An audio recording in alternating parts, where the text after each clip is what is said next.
Tudo começa lá no casamento da Sandra e o Felipe, e o José Miguel cumprimenta a Valentina todo feliz e ela retribui. Já lá na casa da dona Bacurau, a Ivana chega logo depois de mandar a Benita para a cidade de Pé Junto. Ela fica ali, olha, toda desesperada e conversando com o capeta, e depois ela diz que ela mesmo não. E nesse momento o capeta em vida chega, é a dona Bacurau.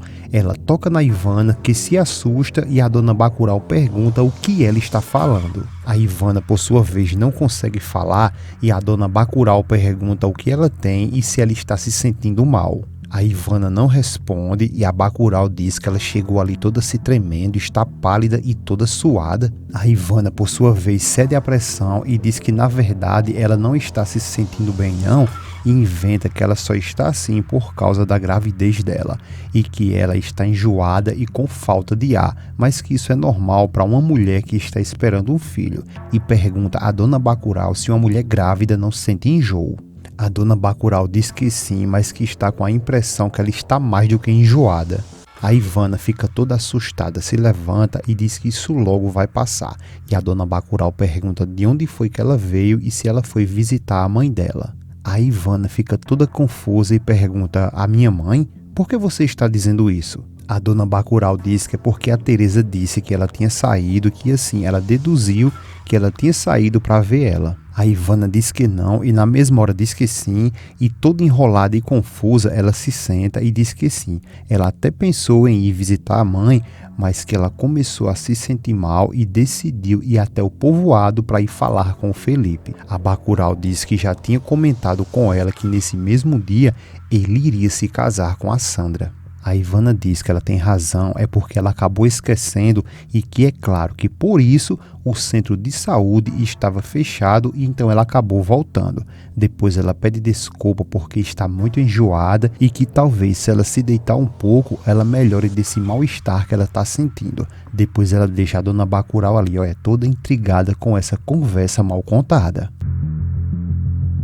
Já lá na fazenda, a pobre da Maria vem conversando com a mãe e diz que tomara que a Benita não tenha se sentido mal e diz à mãe que dá muito trabalho que ela, a Benita, fique na cama. A Maria depois diz que a Benita fala que a cama não gosta dela porque assim que amanhece ela corre logo, e depois elas veem que tem alguém ali caído e a Maria se lamenta e diz: eita, quem será? A Maria corre para ver quem é e constata que é a Benita, fica aflita e diz que ela deve ter tido um apagão e que se esborrachou toda ali. Ela então se aproxima da dona Benita e sacoleja ela muito, pedindo para que ela acorde, mas a Benita, como já dito, já se foi para a cidade de Pé Junto, mas ela continua insistindo e depois me parece que ela acaba percebendo que já era e começa a clamar pela virgenzinha dela, dizendo que não, que a dona Benita não.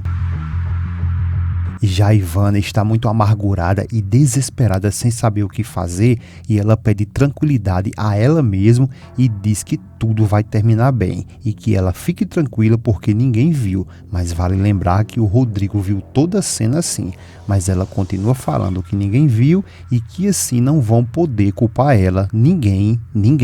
Já a Maria sai correndo sem destino e se encontra com o Sabino, que pergunta a ela para onde ela vai com essa pressa toda. A Maria, apavorada, diz que foi muito bom que ele apareceu e o Sabino se assusta e pergunta o que foi e por que ele está chorando. A Maria diz que foi uma tragédia muito espantosa, e não conta nada ainda para o Sabino e diz que a patroa dela que ela deve ir atrás e tenta correr, e o Sabino segura ela, manda ela esperar e pede para que ela desembuche logo o que foi que aconteceu. A Maria diz que foi a Benita e o Sabino pergunta o que tem a Benita, e a Maria fica olhando com o zoião para ele e o Sabino sacoleja ela e manda ela falar. Então a Maria revela tudo, que a dona Benita está morta. Já o Rodrigo, na pracinha, ele se encontra com o Alonso e pergunta por que ele não já foi embora logo de uma vez e o que ele está esperando. Se ele e o Alonso está esperando que ele e o Rodrigo lhe dêem uns pontapés. O Alonso diz para ele ficar sabendo que ele não vai dar o gostinho que ele coloque as mãos nele outra vez. O Rodrigo diz que já fez isso uma vez e o Alonso grita, não deixa ele concluir e pede a ele um momento para que assim ele venha esclarecer logo esse assunto e fala que estava precisando de um pretexto para ficar na casa da Valentina e que graças à surra que ele, o Rodrigo, deu nele, ele conseguiu o seu objetivo de ficar mais dias na casa da Valentina. O Rodrigo fala que vai voltar a amassar a carinha dele e o Alonso diz que seja na hora que ele quiser e como ele quiser e que logo logo ele, o Alonso, vai provar que também sabe usar as mãos e que além disso ele deveria reconhecer logo que ele é um perdedor e que ele está fazendo um papel ridículo com a Valentina. O Rodrigo, por sua vez, tenta dar uma sapecada na cara do Alonso, mas ele se esquiva, pega nas mãos do Rodrigo, fica com a sua mão fechada, olhando para o Rodrigo e diz que em breve, muito em breve, ele terá o prazer de arrebentar a cara dele. O Rodrigo diz que isso é muito bom, que assim eles vão ver logo quem vai acabar com quem, e o Alonso diz que eles vão ver sim e depois ele vai embora. O Rodrigo, por sua vez, fica ali encarando e diz que o Alonso acabou de cavar a sua própria sepultura. Na festa do casamento do Felipe e da Sandra, o Sabino chega com a péssima notícia, ele consegue ver o Miguel e acena para ele. Ele pede licença e sai ao encontro do Sabino. Já lá fora, o Miguel se assusta e pergunta o que foi. O Sabino pede desculpas por tirar ele assim da festa, mas é porque a Maria da Luz tem que dizer uma coisa muito grave a ele e o Miguel se aproxima da Maria e pergunta a ela o que foi que aconteceu. A Maria diz que foi uma tragédia e o Miguel novamente pergunta a ela o que foi que aconteceu. E a Maria diz que chegou na fazenda com a mãezinha dela para dar os remédios à Dona Benita e revela tudo ao Miguel que a Dona Benita se foi. O Miguel fica confuso e pergunta como que a Benita se foi, ela foi para onde, Maria? A Maria se enrola toda para falar e só chora, então o Sabino fala que o que a Maria da Luz está querendo dizer e se enrola todo também para falar, mas cria coragem e diz que a Benita passou dessa para melhor.